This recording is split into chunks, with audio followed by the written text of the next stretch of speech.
एका गरीब ऑटोवाल्याच्या घरासमोर सकाळी सकाळी एक मोठी गाडी येऊन थांबते. त्या गाडीतून 3 लोक खाली उतरतात.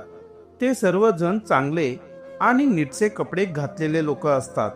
ते घरात येतात आणि त्या ऑटोवाल्याला सांगतात की तुम्हाला आमच्या सोबत यावं लागेल. ते ऐकून ऑटोवाला थोडा घाबरतो आणि विचारतो की मला कुठे घेऊन जात आहात तुम्ही. त्यावर ते उत्तर देतात की आमच्या साहेबांना तुम्हाला भेटायचं आहे आणि तुम्हाला त्यांना भेटण्यासाठी आमच्या सोबत यावंच लागेल. ऑटोवाला घाबरत घाबरत त्यांच्या सोबत जायला तयार होतो आणि जेव्हा तो त्या ठिकाणी पोहोचतो जिथे साहेब त्याची वाट पाहत बसलेले असतात, तेव्हा त्या साहेबांसोबत बसलेल्या एका महिलेला पाहून तो पूर्णपणे हादरतो आणि आश्चर्याने विचारतो की मॅडम, तुमची तब्येत आता कशी आहे? मित्रांनो, ही मॅडम कोण होती आणि त्या लोकांनी त्या गरीब ऑटोवाल्याला त्याच्या घरून तिथे का बोलावलं होतं? हे जाणून घेण्यासाठी ही गोष्ट शेवटपर्यंत नक्की ऐका. मित्रांनो, ही गोष्ट हैदराबाद मधील एका गरीब वस्तीतील आहे. तिथे हरकेश नावाचा एक माणूस आपल्या कुटुंबासोबत राहतो. त्याच्या घरी त्याची आई सरस्वती, पत्नी सुनीता आणि मुलगी अनन्या आहे. हरकेश खूप दयाळू स्वभावाचा माणूस असतो. तो नेहमी इतरांना मदत करत असतो. अगदी त्यासाठी त्याला स्वतःचं नुकसान सहन करावं लागलं तरीही चालेल, पण दुसऱ्याला मदत झालीच पाहिजे, असं त्याचं तत्व असतं. त्याच्या पत्नीला मात्र हे अजिबात आवडत नाही. सुनीता त्याला अनेक वेळा समजावते की हे असं करू नकोस. आपली स्वतःची ही मुलगी आहे, तिला शिकवायचं आहे, तिला योग्य ते शिक्षण द्यायचं आहे आणि तिचं चांगलं लग्नही करायचं आहे. पण हरकेश त्याच्या चेहऱ्यावर एक हळूवार हास्य घेऊन हे सर्व काही सहन करत असतो.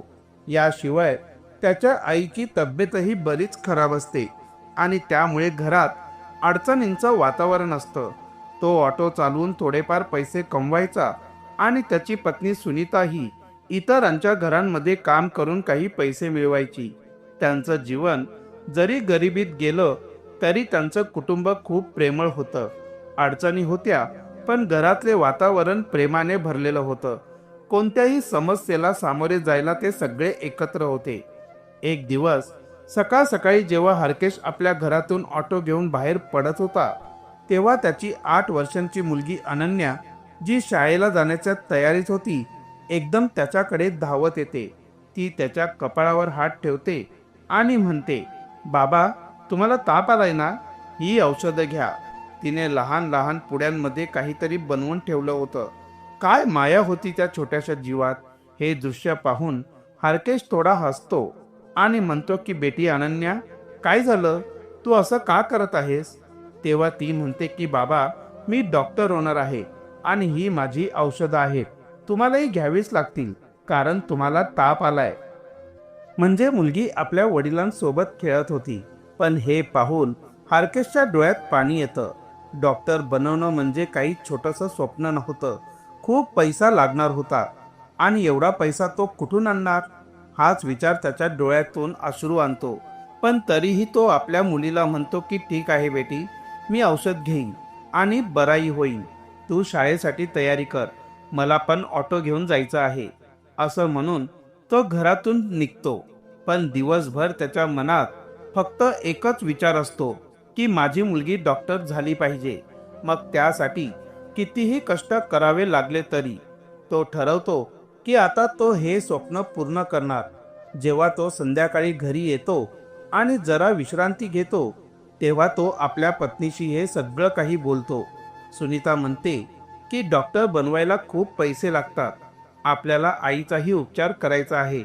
एवढे पैसे आपण कुठून आणणार आहोत? तेव्हा हरकेश म्हणतो की काहीही झालं तरी मला हे करायचं आहे. आपली मुलगी डॉक्टर झालीच पाहिजे. सुनीता विचारात पडते, पण हरकेश शांतपणे हसतो आणि झोपतो. हळूहळू वेळ जातो. दुसऱ्या दिवशी सकाळी तो नव्या उमेदीने पुन्हा ऑटो घेऊन बाहेर पडतो. दिवसाकाठी खूप मेहनत करतो आणि संध्याकाळी घरी परततो. अशाच काही दिवसांनंतर एक दिवस संध्याकाळी तो ऑटो एका ठिकाणी उभा करतो. तेव्हा अचानक वातावरण खराब होतं. जोरदार वारा आणि पाऊस सुरू होतो. त्याच वेळी त्याला पत्नीची एक गोष्ट आठवते. जेव्हा पाऊस असतो तेव्हा सगळं घरी यायचं, कुठेही थांबू नकोस. ही गोष्ट आठवून तो ऑटो सुरू करतो आणि थेट घरी जायला निघतो. वाटेत एक ठिकाण लागतं जिथे फारशी वस्ती नव्हती, ना इमारती ना लोक.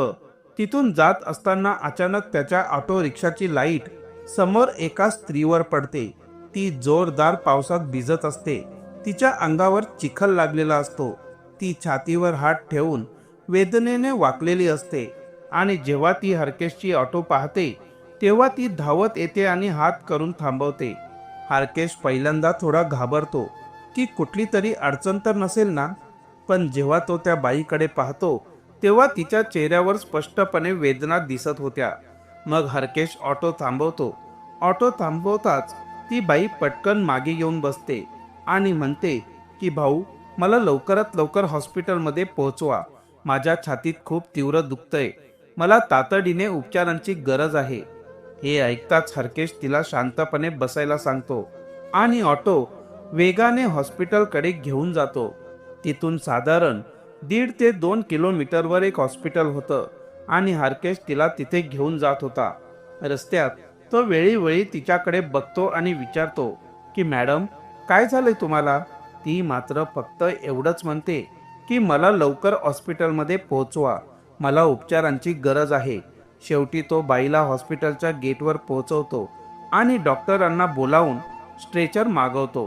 ती बाई स्ट्रेचरवर चढत असताना म्हणते की भाऊ, आता माझ्याकडे पैसे नाहीत. माझी पर्स गाडीतच राहिली. मी तुम्हाला नंतर पैसे देते. तुम्ही आता जाऊ शकता. हे ऐकून हरकेश म्हणतो की काही हरकत नाही मॅडम, तुम्ही उपचार घ्या. मला पैशांची गरज नाही. असं म्हणून तो तिथून ऑटो घेऊन परत घरी येतो. घरी आल्यावर तो आपल्या पत्नीला आणि आईला सगळं काही सांगतो. पत्नी सुनीता हे ऐकून चिडते आणि म्हणते की तू नेहमी असंच करतोस, नेहमी दुसऱ्यांची मदत करतोस, पैसे घेत नाहीस आणि तरी स्वप्न बघतोयस की मुलीला डॉक्टर बनवायचं. असं वागून आपली मुलगी डॉक्टर कशी होणार? जेव्हा तू स्वतःचे पैसे असं वाटत राहशील तेव्हा ते शक्य नाही. हरकेश हसतो आणि म्हणतो, सुनीता, तू पण ना, एखाद्याचं प्राणावर बेतलेलं असतं आणि आपण तिथे आपल्या फायद्याचा विचार करतो. हे बरोबर नाही. ती गरीब बाई होती, तिची मदत झाली, एवढंच पुरेसं आहे. आणि माझ्या मते जर आपण दुसऱ्यांना मदत करू तर कदाचित त्यांच्या शुभेच्छांनी आपली मुलगी डॉक्टर होईल. हे ऐकून सुनीता शांत होते, पण हरकेशची आई त्याला आशीर्वाद देते आणि म्हणते की बाळा, तू खूप चांगलं केलंस. संकटात असलेल्या माणसाला मदत करणे हीच खरी माणुसकी आहे. हरकेश हे ऐकून मनातून खूप समाधानी होतो. मात्र त्याच रात्री त्याचं आणि सुनीताचं थोडं भांडण होतं, कारण ती अजूनही त्याला समजावत असते. पण जेव्हा हरकेश तिला पुन्हा पुन्हा समजावतो आणि ती अजूनही समजून घेत नाही तेव्हा तो थोडा ओरडतो. त्यामुळे जवळपास 3 दिवस दोघांमध्ये बोलणंच बंद होतं. 3 दिवसांनंतर हळूहळू दोघांची पुन्हा बोलचाल सुरू होते आणि त्यांचं आयुष्य पुन्हा पूर्ववत चालू होतं. अशा प्रकारे त्या प्रसंगाला जवळपास 10 दिवस होतात आणि एक दिवस सकाळीच हरकेशच्या घरासमोर एक मोठी गाडी येऊन थांबते. त्यावेळी संपूर्ण कुटुंब घरातच असतं. गाडीतून 3-4 लोक खाली उतरतात. त्यांनी चांगले कपडे घातलेले असतात आणि थेट घरात येऊन विचारतात की आपलंच नाव हरकेश आहे ना? हरकेश उत्तर देतो की हो, माझंच नाव हरकेश आहे. काय झालंय? कुणाला भेटायचं आहे? ते लोक म्हणतात की सर, आम्हाला ऑर्डर मिळाली आहे की तुम्हाला सन्मानपूर्वक आमच्या साहेबांकडे घेऊन यावं, कारण त्यांना तुमच्याशी भेटायचं आहे. हे ऐकून हरकेश पूर्णपणे गोंधळतो आणि विचारतो, कुठले साहेब आणि त्यांना माझ्याकडून काय काम आहे? ते लोक सांगतात की आमचे साहेब राहुल सर आहेत, ते एक मोठे डॉक्टर आहेत. हे ऐकून हरकेशला काहीच समजत नाही आणि तो म्हणतो की भाऊ, कदाचित तुमच्याकडून काही चूक झाली असेल, कारण मी राहुल नावाच्या कोणत्याही व्यक्तीला ओळखत नाही आणि ते मला का भेटायला बोलवत आहेत हेही मला माहीत नाही. पण त्यावर त्या माणसांपैकी एक म्हणतो की चूक झाली असेल तरी काही हरकत नाही, एकदा आमच्या सोबत चला. जर त्यांनी तुम्हाला ओळखलं नाही तर आम्ही तुम्हाला पुन्हा सन्मानाने परत आणून सोडू. हे ऐकून हार्केशची पत्नी घाबरते, कारण सकाळी सकाळी काही श्रीमंत कपडे घातलेले लोक मोठ्या गाडीतून आले होते आणि तिच्या पतीला घेऊन जायची तयारी करत होते. ती त्याला जायला नकार देते, पण त्यावर हरकेश तिला समजावतो. काय झालं सुनीता, यात काय मोठं आहे? जर हे लोक मला बोलवत आहेत तर एकदा जाऊन पाहतो. काही गंभीर असेल असं वाटत नाही. ते लोक म्हणतात की ठीक आहे साहेब, तुम्ही आमच्या गाडीत बसा, आम्ही तुम्हाला घेऊन जातो. पण हरकेश उत्तर देतो की नाही सर, तुम्ही गाडीत जा, मी माझ्या ऑटोतून तुमच्या मागे मागे येतो. सुरुवातीला ते लोक नकार देतात, म्हणतात साहेबांनी सांगितलं आहे की तुम्हाला गाडीत बसवून आणावं. पण जेव्हा हरकेश आग्रह धरतो तेव्हा तेही तयार होतात. हरकेश साध्या कपड्यांमध्ये आपल्या अजूनही न धुतलेल्या ऑटोत बसतो, कारण तो रोज सकाळी उठून ऑटो स्वच्छ करत असते आणि मग तो त्या गाडीच्या मागे हळूहळू निघतो. तो सावधगिरीने जात असतो, कारण त्याच्या मनात भीती असते की कुठे आपल्याला फसवून एखाद्या धोकादायक ठिकाणी तर नेत नाही येत ना. म्हणून तो मागून त्यांच्यावर लक्ष ठेवून हळूहळू जातो.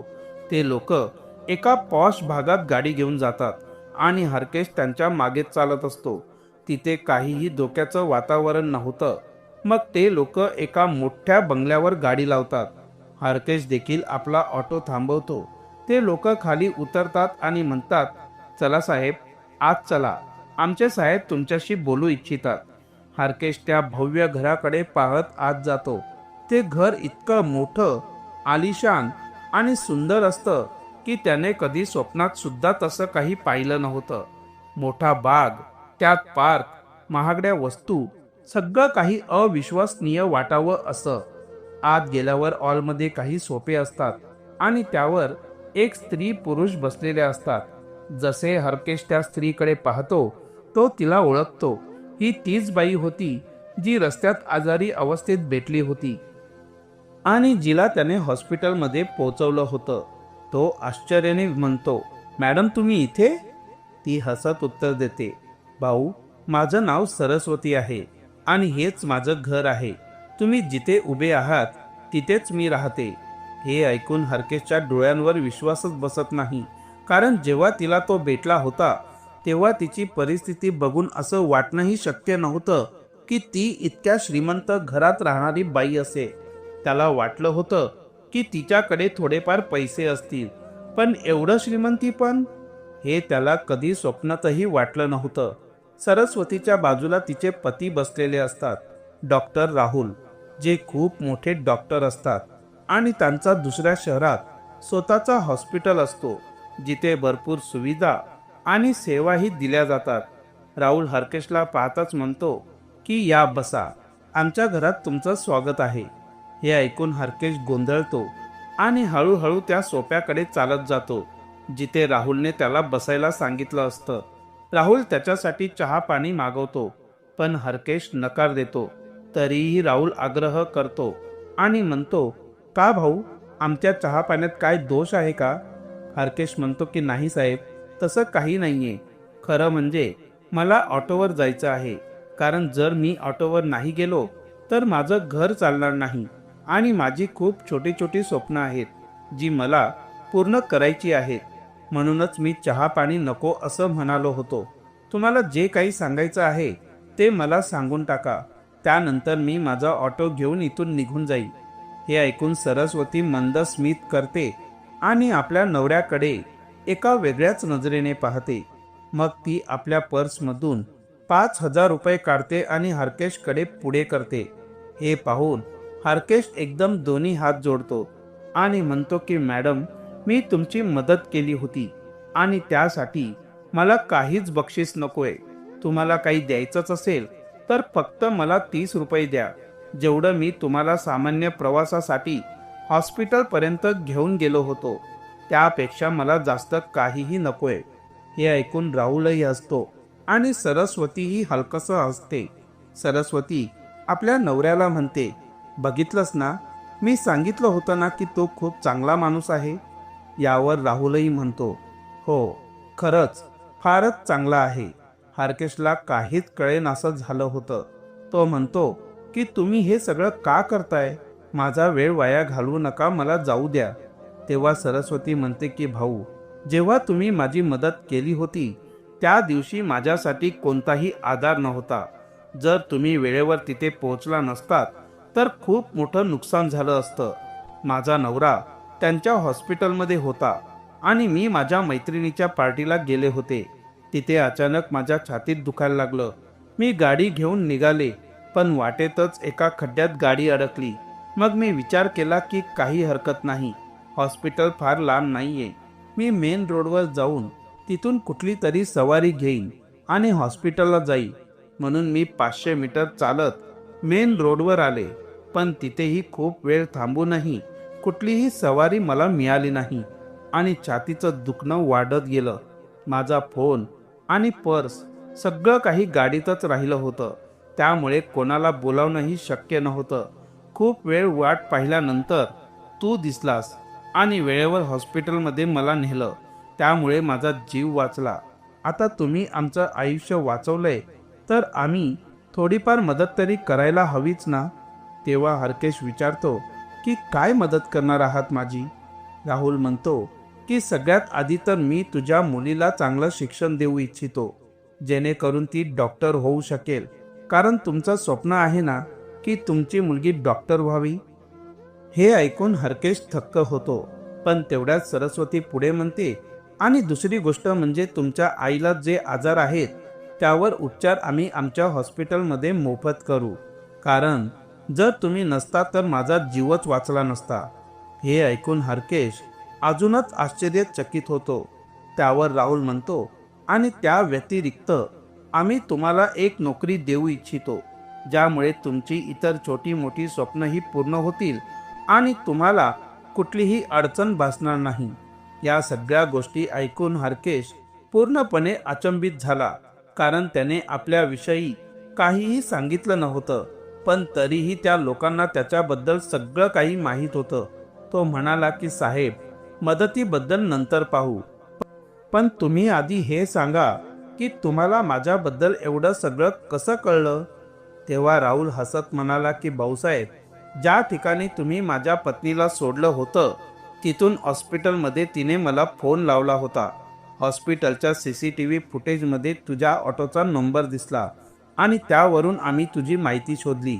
आम्ही आधी तुझ्या घराचा पत्ता शोधला आणि जेव्हा समजलं की तू गरीब वस्तीत राहतोस तेव्हा आम्ही ठरवलं की तुझी मदत करायची.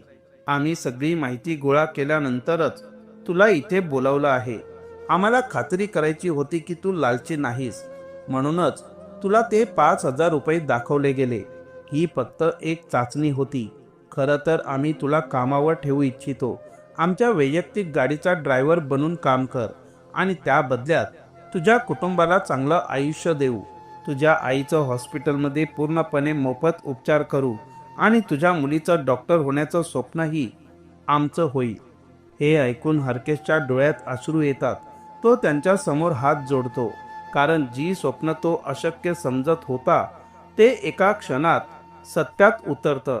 सरस्वती त्याचे हात धरते आणि म्हणते की भाऊ, तुमचं माझ्यावर फार मोठे उपकार झालेत. माझे 2 छोटी छोटी मुलं आहेत. जर त्या रात्री काही झालं असतं तर माझ्या मुलांच्या डोक्यावरून त्यांच्या आईची सावली निघून गेली असती. माझं आयुष्य उद्ध्वस्त झालं असतं. इकडे राहुलही म्हणतो की भाऊ, आजपासून तू आमच्याकडे काम कर. तुझ्या मेहनतीचा योग्य मोबदला तुला मिळेल. तुला कोणत्याही गोष्टींची कमी भासणार नाही आणि हे काही उपकार म्हणून नव्हे तर तुझ्या कष्टाचा सन्मान म्हणून आहे. यानंतर राहुल आपल्या पैशातून हरकेशच्या मुलीचं एका उत्कृष्ट शाळेत प्रवेश मिळवून देतो आणि त्याच्या आईला आपल्या हॉस्पिटलमध्ये दाखल करून तिची योग्य ती काळजीही घेतो. मुलगी आता चांगल्या शाळेत शिक्षण घेत आहे आणि हरकेश त्या डॉक्टर दाम्पत्याकडे प्रामाणिकपणे कामही करत आहे. डॉक्टरने आपला सर्वंट क्वार्टरही पूर्णपणे हरकेशच्या ताब्यात दिला, जो बंगल्याच्या आत असून खूपच सुंदर होता. हरकेश आपल्या कुटुंबासोबत तिथेच राहू लागला. त्याची पत्नी सुनीता जेव्हा या सर्व नव्या गोष्टी म्हणजे टीव्ही, फ्रीज, सोफा, भव्य पलंग आणि सुंदर गार्डन पाहते तेव्हा ती पूर्णपणे अचंबित होते. ती हरकेश समोर हात जोडून माफी मागते आणि म्हणते की माफ करा, त्या रात्री मी तुम्हाला खूप काही बोलले. माझी चूक झाली. तेव्हा हरकेश हसतो आणि म्हणतो की जाऊ दे, जे झालं ते विसरून जा. हे सगळं काही तसं योग्य नाहीये जे तू स्वतःला दोष देऊन करत आहेस. यानंतर दोघं पती पत्नी आनंदाने त्या घरात राहू लागतात. काही दिवसातच हरकेशची आई बरी होते आणि त्याच्या सोबत तिथेच राहायला लागते. ती म्हणते की बघ ना बेटा, नेकीचं फळ नक्कीच मिळतं, फक्त थोडा वेळ लागतो. त्याची मुलगीही खूप खुश असते, कारण तिचं स्वप्न आता आकार घेत आहे. ज्या शाळेत ती शिकते तिथलं वातावरण खूप चांगलं आहे आणि प्रत्येक विद्यार्थ्यांच्या बुद्धीला अनुसरून शिक्षण पद्धत आहे. आजच्या घडीला हरकेशची मुलगी 11वी मध्ये शिकत आहे आणि हरकेश आजही त्या दाम्पत्याकडे प्रामाणिकपणे निष्ठेने काम करत आहे. त्याच्या मनात अजिबातही लालच नाही. तो सच्च्या मनाने डॉक्टर आणि त्याच्या पत्नीची सेवा करतो आणि त्याच्या आयुष्यात आता कुठलीही कमतरता राहिली नाही. तर मित्रांनो, ही होती आजची गोष्ट. तुम्हाला कशी वाटली ते कमेंटमध्ये नक्की कळवा. गोष्ट आवडली असेल तर व्हिडिओला एक लाईक द्या आणि चॅनलला सबस्क्राईब करा. यामुळे आम्हाला आणखीन उत्तम गोष्टी तुमच्या समोर आणण्यासाठी प्रेरणा मिळेल. या गोष्टी कोणालाही त्रास देण्यासाठी नसतात, तर त्यातून काहीतरी शिकायला मिळावं म्हणून सांगितल्या जातात. तर भेटूया पुढच्या व्हिडिओमध्ये एका नवीन विषयासह. तोपर्यंत जय हिंद, जय भारत. धन्यवाद.